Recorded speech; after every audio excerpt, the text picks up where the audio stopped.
Assalamualaikum guys, ketemu lagi di episode ngomong-ngomong. Orang yang aku temui hari ini adalah orang sibuk. Jadi kalian mesti nonton ya video ini sampai habis. Dia adalah Yoga Pawaguna. Halo semua. Mas Yoga ini adalah teman aku. Kita pernah kerja bareng di Expert Class Project. Tapi karena bentrok sama jadwalnya dan So sibuk banget ya Allah. aku nanya dulu deh, Mas Yoga ini kesibukannya apa? Oke, Ayo. ini kalau sekarang ya. Berarti kalau sekarang sih aku sibuknya yang pasti sih pekerjaan utamaku di Rakata. Sebut merek nggak apa-apa ya, sekalian promosi. Iya, emang apa-apa, emang apa-apa. Ya, jadi kalau aku kerjaan kantorannya ya itulah ya, kerja di Rakata dari Senin sampai Jumat gitu kayak biasa. Terus selain itu sih aku masih ngerjain ini juga, masih terima-terima kerjaan freelance juga sebagai entah itu sebagai penulis atau sebagai editor juga.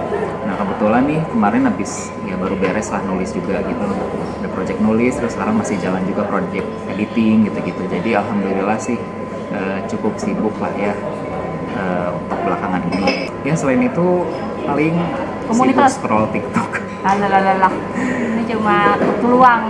Waktu nggak luangnya itu komunitas. Nah kalau sekarang komunitas aku ya masih, kalau gabung sih masih gabung di beberapa komunitas. Salah satunya Rosa 7, ada kawasan Sastra Ciwidey juga, komunitas yang di rumahku ya di Ciwidey. Tapi kalau misalnya yang aku aktif banget sekarang kelola itu masih bagian dari Rakata sebetulnya. Jadi Rakata kan kemarin beberapa bulan lalu, Agustus atau September sih kalau nggak salah, kita bikin komunitas penulis namanya Rakata Writers Community. Nah sekarang sih kalau aku lagi yang fokusnya kalau komunitas masih di situ gitu. Jadi aku siapin program-programnya di sana, dan mulai program mereka sebagai penulis gitu ya, yang buat menstimulasi produktivitas mereka sebagai penulis, maupun kayak program seru-seruannya lah di media sosial gimana gitu. Karena sekarang kan mau nggak mau kita mesti mengakui gitu ya, penulis tuh udah dituntut nggak cuma bisa nulis aja, tapi dia juga bisa dilihat dari sosial media presence-nya dia gitu. Kalau misalnya dipertimbangkan oleh penerbit tuh salah satunya media sosialnya aktif nggak sih buat promosi gitu-gitu kan, itu nggak bisa dipungkiri ya. Walaupun kita juga ngerasa mungkin bagi sebagian orang itu sesuatu yang berat gitu ya, karena tadinya dikiranya nulis aja pun kan udah cukup sulit gitu ya, bukan pekerjaan yang mudah. Nah sekarang ketambahin lagi sama itu gitu, tapi kita juga nggak bisa menutup mata bahwa itu terjadi gitu. Jadinya Rakata pengen support juga nih buat teman-teman yang kemarin pas kita tanya tuh banyak ternyata yang pengen nih ngembangin media sosial, tapi kadang suka bingung mesti bahas apa ya di media sosial gitu atau nggak bisa konsisten karena nggak ada temennya gitu. Itu kan sering terjadi ya. Nah makanya kemarin salah satu program yang kita jalanin itu kita bareng-bareng nih ngembangin media sosial kita masing-masing. Jadi Rakata nyiapin kayak beberapa prompt yang mereka bisa pakai kalau misalnya nggak ada ide gitu. Terus tiap hari kita share yang kita posting di sana, jadi kita bisa berkunjung tuh ke postingan masing-masing gitu, berinteraksi di sana gitu. Jadi harapannya kalau misalnya nanti program ini udah selesai, mereka udah mulai terbiasa nih untuk bisa posting-posting di media sosial mereka, udah bisa aktivasi sendiri gitu. Itu sih harapannya gitu. Tadi ngomongin soal kesibukan dulu. Sebenarnya nih guys, aku tuh wawancara dia tuh kayaknya nggak tahu diri banget. Karena sebenarnya aku punya utang, sampai sekarang belum aku bayar. Terus aku mau ngajakin ketemuan lagi, aduh di mana-mana kan ada. Yang ditagih nggak apa-apa sih. Iya siap. Yang punya utang tapi teladan tuh gini ya, jangan lari-lari tapi sengaja ngajak ketemuan. Ngajak ketemuan nggak? Ini lagi inget-ingetin lagi. Padahal dia mungkin nggak inget. Ingat sih, cuman aku nggak mau bahas aja. Takut malah jadi pressure kan. Tapi ternyata ingat sendiri. Jadi ya seperti inilah. Yang teladannya harus ditiru nih, harus dicontoh. Iya, jadi Mas Yoga ini salah satu editor yang aku utangin buat naskah aku.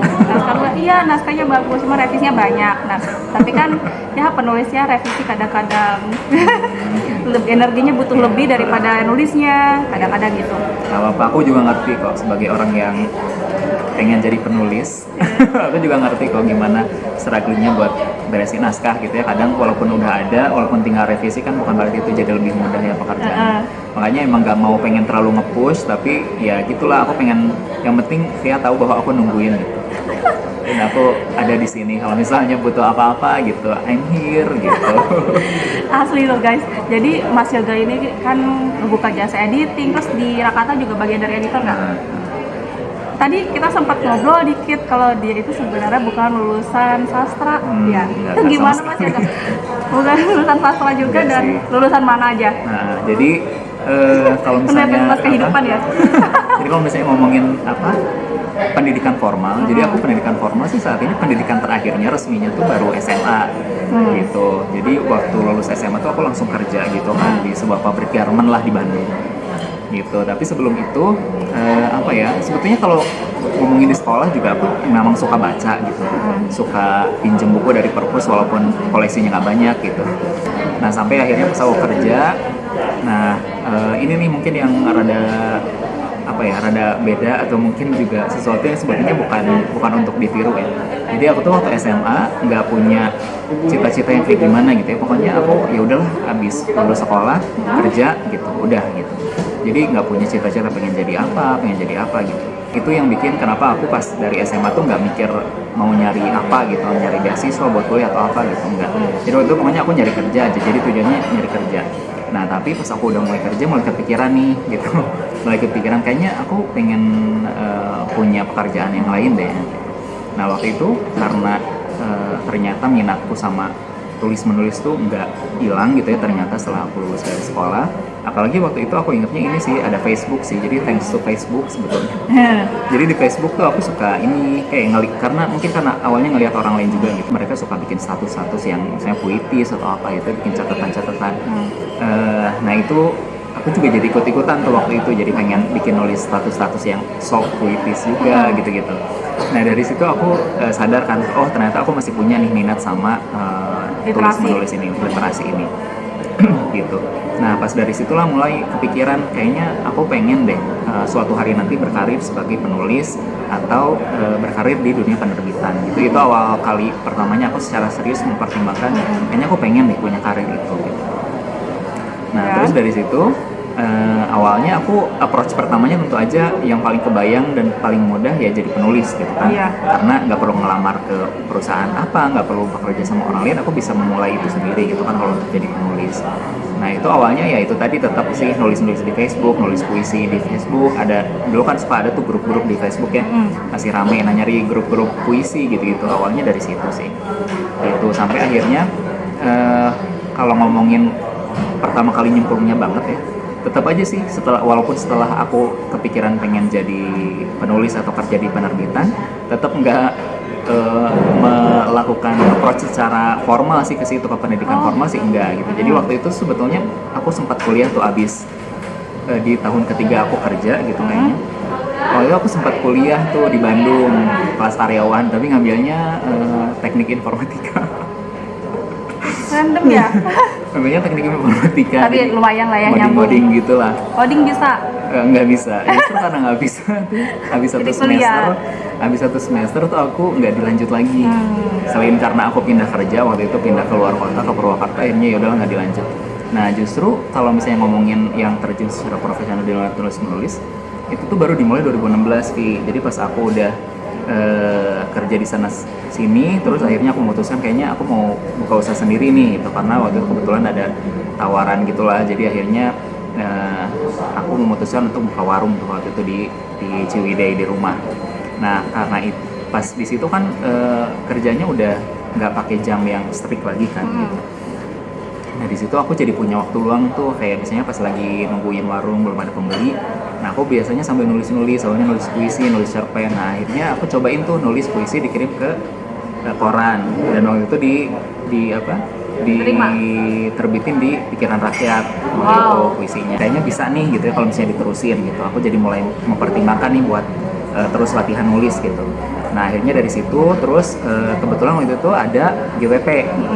Sebelumnya kan kalau masih kerja kantoran susah tuh kalau misalnya mau ikut kelas atau mau ikut apa gitu kan terbatas gitu waktunya.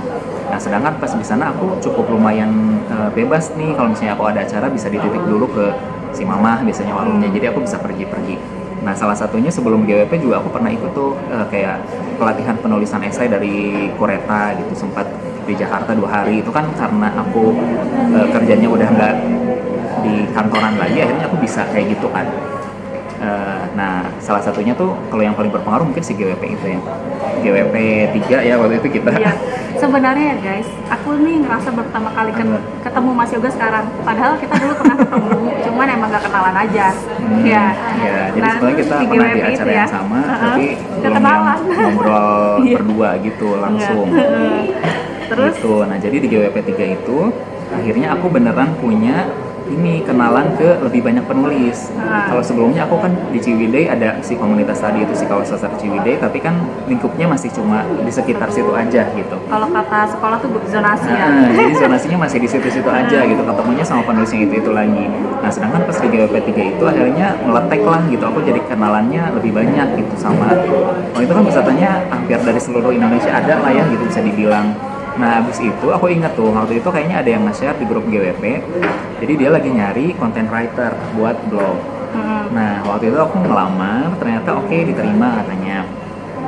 Nah, dari situlah aku jadi mulai itu dapat penghasilan dari nulis gitu ya, dari si ngisi konten buat blog itu. Waktu itu nulis artikel parenting sama ibu dan anak gitu lah. Jadi nulisnya ada kayak bapak-bapak ya. ya, jadi waktu itu topiknya kayak cara memilih breast pump yang baik tuh kayak gimana, bedanya breast pump mekanik sama manual tuh gimana, mana yang lebih baik gitu-gitu. Terus terus kayak milestone perkembangan anak 3 tahun tuh harusnya udah kayak gimana sih, nah gitu-gitulah waktu itu. Udah hafal. Enggak juga sih, sekarang udah lupa lagi. Membangun portofolioku sebagai penulis gitu ya, selain yang tadi ngisi artikel buat blog, aku juga mulai kayak nulis esai, nulis artikel buat dikirim ke media. Salah satunya kayak kalau esai mungkin ke Magdalene gitu-gitu. Terus waktu itu sempat juga kayak ngisi-ngisi di ada perempuan.id, ya ampun ini kenapa tulisanku berbau perempuan semua ya kalau dipikir-pikir.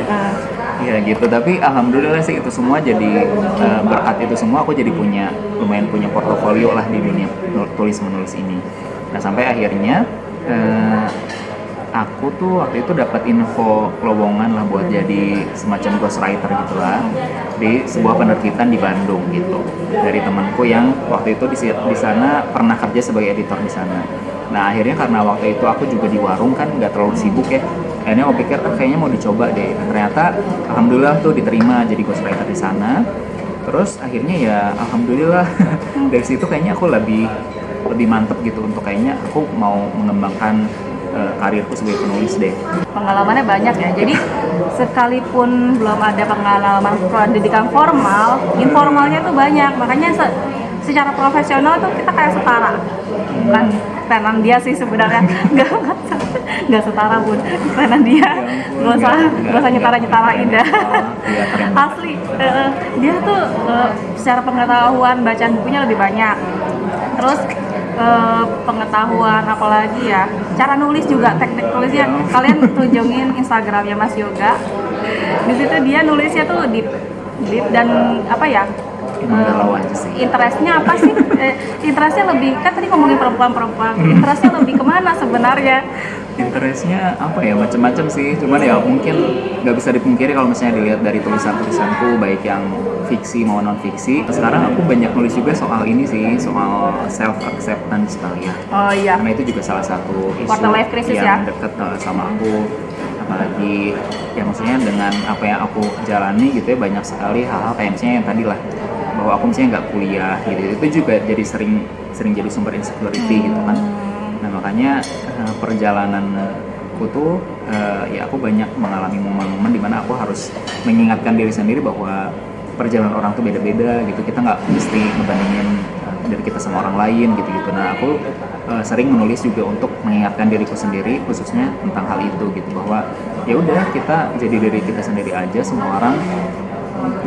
Semua orang tuh bukan cuma punya jalan yang beda-beda, tapi tujuannya juga mungkin beda-beda gitu. Jadi nggak mesti diperbandingkan gitu. Itu sih beberapa hal yang sekarang sering jadi topik tulisan aku. Ya, mungkin ada beberapa tema yang sering muncul, di antaranya itu tadi lah, kalau misalnya mau pakai istilah sekarang mungkin feminisme atau apa gitu. Tapi sebetulnya simply sih, sebetulnya aku merasa aku tuh punya banyak pertanyaan gitu ya. Aku tuh orangnya memang sih pendiam gitu ya, tapi sebetulnya di dalam kepala aku tuh aku banyak pertanyaan, banyak mempertanyakan mengerjakan sesuatu gitu. Ini kenapa begitu, ini kenapa begini gitu. Emang nggak bisa beda ya, emang nggak bisa kalau nggak begini. Nah sebetulnya tulisan-tulisan itu tuh banyaknya yang merupakan ekspresi dari pertanyaan-pertanyaan itu gitu. Jadi ya gitulah, awalnya tuh bergerak dari keresahan lah kalau kata Mas Rara. Itu nah salah satunya kenapa perempuan gitu yang banyak muncul, mungkin itu juga pengaruhnya pas aku kerja di Garmen itu. Jadi tempat kerja pertamaku tuh sebuah Garmen di Bandung dengan karyawan mungkin 80% perempuan gitu. Jadi jumlahnya mungkin hampir nearly 1.000 orang perempuan ada kerja di situ gitu.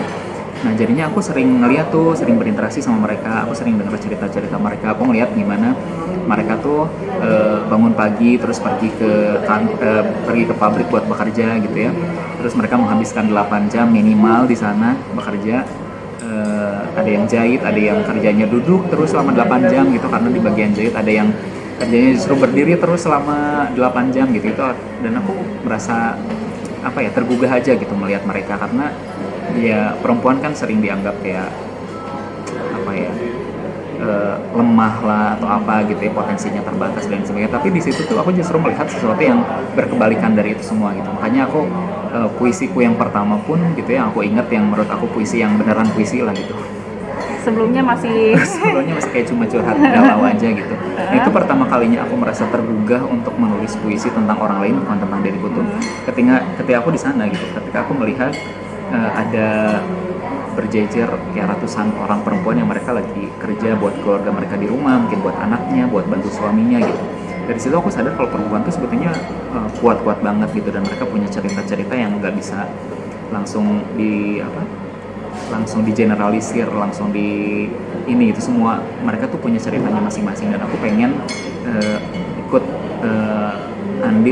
ambil bagian dalam upaya gimana caranya supaya orang tahu cerita-cerita itu gitu sih. Tadi udah ngomongin soal buku-buku. Sebenarnya masuk komunitas perbukuan, literasi itu penting nggak sih buat masuk gitu sebagai bekal? Kan ada juga orang yang merasa kayak aku nggak mau masuk komunitas karena di komunitas itu rata-rata susah adaptasi lah sama orang-orangnya gitu. Saking banyaknya macam-macam orang gitu. Ada yang merasa paling pinter gitu, ada yang jarang-jarang kayak ya namanya juga komunitas ya bun gitu. Tapi menurut Mas Yo itu penting nggak gitu? Ya, Mas Yo intro apa ekstro? Aku intro dong. Sebetulnya aku juga kalau ngomongin sifat ya, aku tuh introvert banget lah. Aku bukan orang yang bisa dengan mudah bisa kenal sama orang, bisa akrab sama orang. Tapi untuk hal-hal tertentu aku bisa melampaui itu gitu, maksain lah istilahnya gitu. Salah satunya untuk dalam hal ini antara nulis dan baca. Jadi untuk nulis dan baca aku tuh bisa maksain diri buat ikut komunitas dan mengenal orang baru, bergaul sama mereka gitu-gitu. Kayak contoh lah waktu di Bandung tuh ada komunitas nulis yang bukan di Ciwidey ya, tapi di Bandung, beneran di Bandung. Namanya CSWC, itu singkatan masuk dari komunitas mana lagi dia lebih banyak komunitasnya dari aku. Surfing Writing Community gitulah. Jadi itu mereka ketemuan tiap hari Kamis, terus datang, terus nulis spontan gitu. Jadi tiap minggu tuh ada host yang ganti-ganti, dia yang nentuin temanya. Jadi kita begitu datang nulis setengah jam, habis itu dibacain gitu di situ. Nah itu kan seru ya. Dan itu tuh kalau misalnya ikutan di situ karena jauh ya dari tempatku, itu aku bisa berangkat dari rumah tuh maghrib, terus balik-balik lagi tengah malam gitu ke rumah. Nah itu tuh kalau misalnya untuk baca dan tulis aku bisa sampai melakukan itu gitu. Bahkan waktu pertama kali datang ke sana tuh aku belum kenal sama siapapun gitu. Nah kenapa aku bisa sampai segitunya sih gitu untuk bisa ikutan komunitas? Nah karena pertama-tama sih menurut aku ya menulis dan baca itu nggak cuma soal praktek baca dan tulisnya aja gitu. Jadi menurutku sesuatu yang bisa memperkaya kita, entah itu sebagai penulis maupun pembaca, itu adalah ngobrolnya kalau menurut aku ya. Misalnya lah, kalau yang mudah mungkin yang jelas banget menurut aku penting ngobrol tuh dari sisi pembaca ya. Jadi aku jadi ingat sih kemarin temanku ada yang nanya, kenapa sih ada banyak pelajaran atau ada banyak kelas buat nulis tapi nggak ada kelas buat jadi pembaca yang baik gitu. Nah, kalau menurut aku sih caranya jadi pembaca yang itu adalah dengan ngobrol. Oh gitu. Dengan ngobrolin apa yang udah kita baca, kita obrolin lagi ke orang lain, kita cari tahu menurut mereka kayak gimana, kita ungkapkan juga pendapat kita tentang buku yang udah kita baca gitu. Nah itu yang menurutku penting sebagai pembaca kalau misalnya kita pengen jadi pembaca yang baik gitu. Soalnya menurutku kalau misalnya kita udah baca sendiri gitu ya, Tapi sebelum masuk ke situ, menurutku ya tulisan yang bagus tuh ketika pas kita baca kita jadi kepikiran sesuatu gitu. Itulah intinya kalau buat aku. Dan kalau misalnya kita udah kepantik sesuatu kan pengennya ngobrol ya sama orang lain gitu lah. Nah makanya kalau menurut aku sih yang penting selain kita baca adalah apa yang kita lakukan setelah membaca. Nah salah satunya menurutku yang penting itu adalah mendiskusikannya gitu. Makanya aku semangat kalau misalnya mau ikut komunitas baca gitu. Apalagi sekarang kan udah banyak tuh. Tiap bulan di Twitter ada aja acara buku gitu. Nah menurutku itu tempat yang bagus kalau misalnya kita mau jadi pembaca yang baik itu. Dengan cara apa? Dengan cara mendiskusikan apa aja yang kita baca gitu. Nah, tadi udah membekali diri dari membaca, masuk komunitas, terus jadi editor, itu kan linear semua ya. Sekarang aja kuliah beda lagi Mas ya? Beda. Apa jurusannya? Ya jadi sekarang aku tuh lagi kuliah di Universitas Terbuka ngambil jurusan Ekonomi Pembangunan. Oke, beda lagi. Ntar kalau dia tiba-tiba ganti jurusan ke politik, jangan heran. Ya dulu Emang sebetulnya waktu SMA aku bercanda sama teman cita-citanya di anggota DPR. Oke, oke. Nah, emang sebegitu haus atau penasaran terhadap bidang-bidang baru kah? Atau kenapa sih bisa serandom itu gitu? Ya aku memang orangnya random sih dalam hal hobi gitu-gitu. Jadi aku nggak tahu sih ini apakah sesuatu yang baik atau enggak ya. Jadi aku tuh orangnya kalau bisa dibilang sangat impulsif dan cukup gampang bosan. Jadinya aku mudah tertarik sama hal baru. Tapi ya gitu belum tentu semuanya bakal dijalanin secara konsisten gitulah. Tapi ya kalau ekonomi pembangunan sih aku memang tertarik soalnya sama bidang ekonomi gitu. Aku pengen tahu aja sih apa seluk-beluk ekonomi itu kayak gimana kita bisa menciptakan sistem ekonomi yang ideal tuh kayak gimana sih gitu. Aku memang penasaran kalau soal itu gitu. Makanya sekarang juga Otaknya aku bagi-bagi banget gak? sekarang juga aku lagi memperbanyak bacaan soal itu sih, soal hal-hal terkait ekonomi gitu, sistem politik gitu. Itu ngaruh banget gak sih kalau kita mau jadi penulis? Emang kita harus haus terhadap bidang-bidang baru? Atau mendingan kamu pedalami satu udah gitu? Gimana ya, aku nggak bisa ngomongin penulis secara umum gitu ya. Tapi kalau buat aku pribadi sih kerasa banget gitu ya ketika aku berhenti baca banyak hal, aku juga jadi nggak punya sesuatu buat ditulisin gitu. Akhirnya yang aku tulis jadi hal-hal yang sama berulang-berulang. Akhirnya jangankan yang baca gitu, aku aja tulisnya kayak kok aku nulis soal ini lagi gitu ya. Nah makanya kalau buat aku pribadi sih untuk baca hal-hal yang terus beragam tuh memang jadi sebuah kebutuhan gitu. Selama aku masih pengen nulis ya berarti aku masih perlu untuk baca gitu. Itu sih kalau buat aku. Karena ya berasa banget lah ketika aku bacaannya berkurang, aku juga jadi kehabisan bahan buat nulis gitu, dan itu bukan sesuatu yang menyenangkan lah. Anyway, ada project terbaru nggak Mas Yel? Nah, project terbaru ini aku kalau yang terakhir sih ya. Jadi si komunitasku yang di Ciwidey itu kemarin ngadain program buat bikin buku antologi lah. Ini jadi buku antologi keduanya kita. Isinya ada cerpen, ada puisi. Jadi kemarin mereka bikin seleksi, aku coba ikutan. Terus ya alhamdulillah ada cerpen dan puisiku yang masuk situ. Jadi kalau sekarang yang paling dekat yang mungkin itu. Dan bukunya sekarang lagi open PO sih kalau nggak salah gitu. Terus kalau selain itu aku juga ada project kumpulan cerpenku yang pertama. Ini sebetulnya udah dari dulu gitu ya, pengen bikin kumcar gitu, cuman Tapi solo nggak? ya solo, sekarang solo, cuman kayak masih nggak tahu lah, mungkin masih labil kali ya. Kalau sebelumnya masih labil, aku masih belum punya strategi nih sebagai penulis gitu ya untuk nyelesain buku tuh kayak gimana sih gitu. Jadi kalau sebelumnya mungkin salah satu ini juga kali ya yang aku mau share ke yang lain.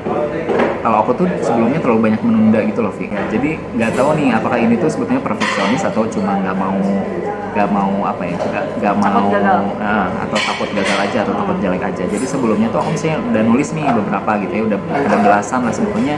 Kalau misalnya mau langsung dicetak jadi kumcer udah cukup gitu kalau dari jumlah cerita dan jumlah halaman. Tapi aku tuh suka ngendapinnya tuh terlalu lama gitu loh.